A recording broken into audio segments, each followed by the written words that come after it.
आता बघा, श्रीमद भगवद्गीता जयदयाल गोयंदका यांचे अनुवादक आहेत. अध्याय नंबर 4 श्रीमद भगवद्गीता, आणि हा इथून सुरू होतो 25 पासून. यात काय लिहिलंय की दुसरे योगीजन, अन्य म्हणजे अपरे म्हणजे अन्य, काही बरेचसे योगीजन म्हणजे साधक देवतांच्या पूजन रूप यज्ञाचं यथासांग अनुष्ठान करत असतात. म्हणजे काही तर देवतांची पूजा करतात असा याचा अर्थ आहे. आणि अन्य अपरे म्हणजे अन्य ब्रह्मज्ञ म्हणजे ब्रह्मची पूजा करतात. याचा सरळ अर्थ असा समजा, परब्रह्म नाही, ब्रह्म.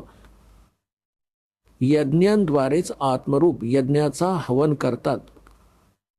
अन्य योगीजन हा 26 आहे, 4थ्या अध्यायाचा 26 आहे.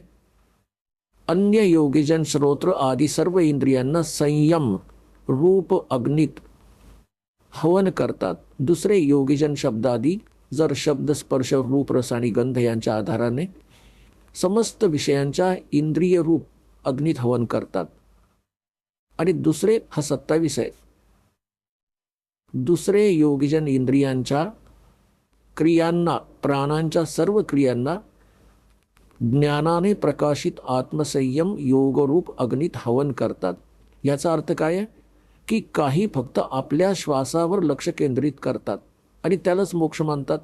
जसं काही असं सांगतात, एक व्यक्ती सांगत होती की आमचे गुरुजी एक योग क्रिया करतात की तुम्ही डोळे बंद करून बसा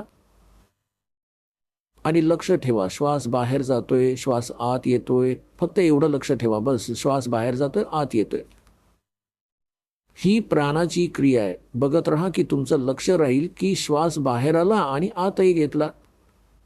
आता सांगा, यात काय, नाही लक्ष दिलं तरी श्वास बाहेर जातो आणि आत येतोय, ह्याचा काय अर्थ झाला? तर सांगतात की अशा प्रकारच्या साधना करतायत ही लोक. आता बघा, अध्याय नंबर 4चा तुम्ही 27 वाचला, आता 28 वाचूया. अध्याय गीता अध्याय नंबर 4चा तुम्ही 27 वाचलात.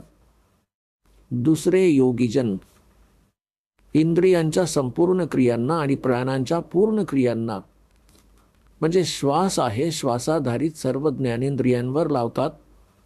ज्ञानाने प्रकाशित आत्मसंयम योगरूप अग्नीत हवन करतात.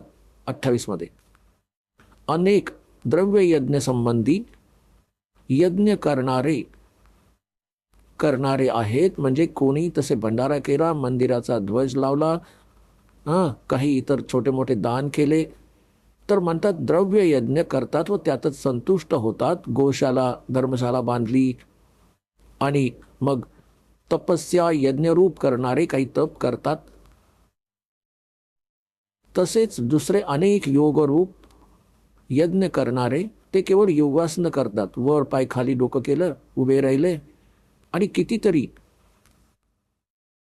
अहिंसावादी तीक्ष्ण व्रतांनी युक्त यत्नशील पुरुष स्वाध्यायरूप ज्ञान यज्ञ करणारे आहेत. अनेक जण तर अहिंसा, जसं तोंडावर पट्टी बांधून अनवाणी फिरणं, कारण चुकून आपल्याकडून कोणती हिंसा होऊ नये, तर काही केवळ स्वाध्याय करतात, ज्ञान यज्ञ करतात. स्वाध्याय म्हणजे ज्ञान, स्वाध्याय ज्ञान यज्ञ, स्वाध्यायाला ज्ञान यज्ञ म्हणतात. 29 आणि 30 मध्ये म्हटले, दुसरे अनेक योगीजन अपान वायूत प्राणवायूचे हवन करतात. तसंच इतर योगीजन प्राणवायूमध्ये अपान वायूचे म्हणजे आपल्या अंतरक्रियातून आतल्या वायूला वर खाली आपलं करत असतात. इतर अनेक नियमित आहार करणारे, केवळ फलाहार करणारे खूप कमी आहार करून आपला संयम पाळतात. काही प्राणायाम पण करतात. प्राणायाम परायण पुरुष प्राण आणि अपानाची गती रोखून प्राणाला, श्वासांना प्राणातच हवन करतात. हे सर्व साधक योगांद्वारे पापांचा नाश करणारे यज्ञ जाणणारे आहेत.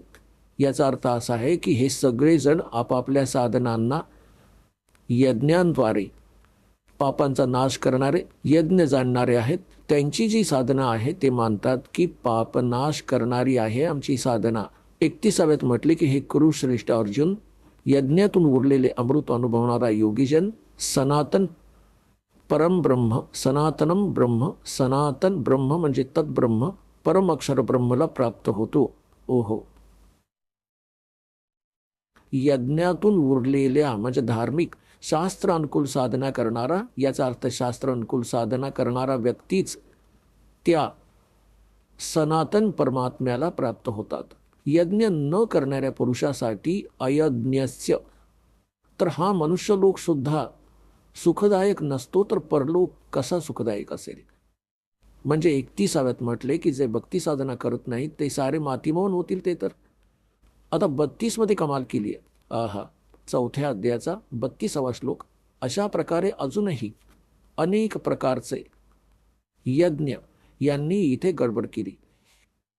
ब्रह्मणे मुखे साठी लिहिलंय की वेदाच्या वाणीत. वेदवाणी तर हा ब्रह्म सांगतोच आहे गीतेमध्ये. हे लिहायला हवं होतं सच्चिदानंद घनब्रह्मच्या वाणीत. मुखे म्हणजे त्याच्या मुखकमलातून उच्चारित वाणीत. आता ब्रह्मणेचा अर्थ दाखवतो यांच्याकडूनच केलेला 17व्या अध्यायातील 23वा श्लोक ह्याच श्रीमद भगवद्गीतेत. हा बघा, हा आहे 17वा अध्याय आणि 23वा श्लोक हा 23वा. ओम तत्सत इति निर्देशः ब्रह्मणे त्रिविधः स्मृतः.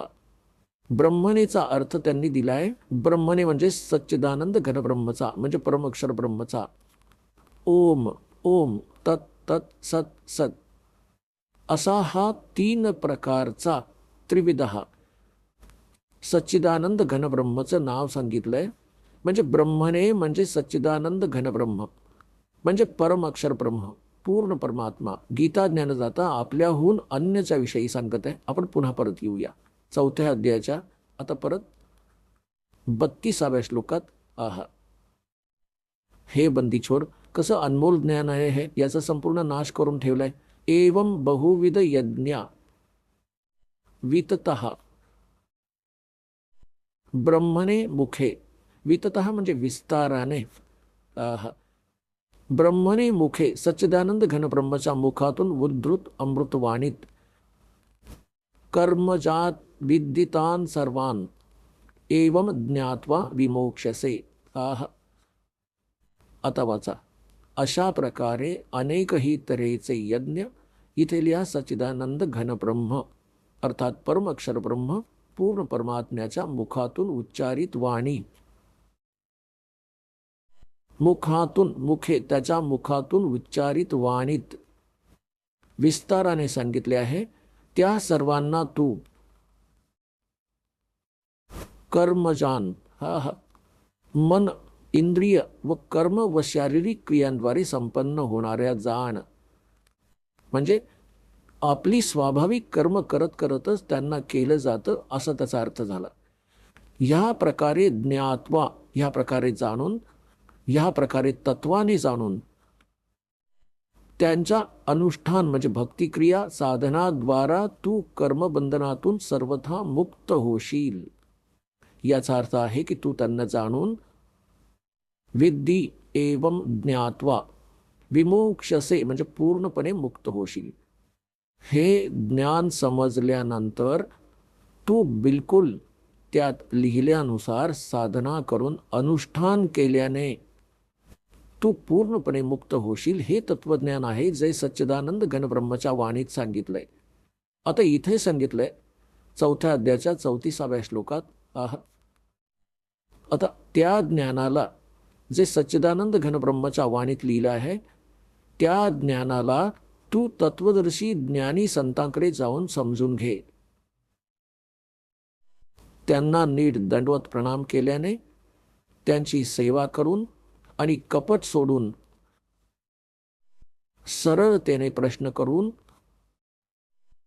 ते परमात्म तत्व नीट जाणणारे तत्वदर्शिनः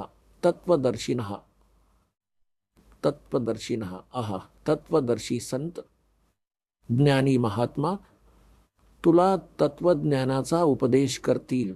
आपण ऐकत होता जगद्गुरु तत्वदर्शी संत रामपालजी महाराज यांचे मंगल प्रवचन, ज्यांच्या शुभ आशीर्वादाने संपूर्ण विश्वामध्ये 500 पेक्षा जास्त नामदीक्षा केंद्र आहेत, जिथे निशुल्क नामदीक्षा दिली जाते.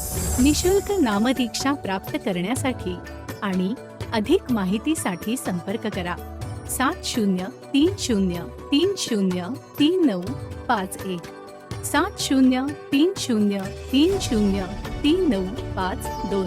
अद्वितीय आध्यात्मिक ज्ञान वाचण्यासाठी, पाहण्यासाठी आणि ऐकण्यासाठी संत रामपालजी महाराज ॲप अवश्य डाउनलोड करा किंवा आमची वेबसाईट www.jagatgururampalji.org वर विजिट करा.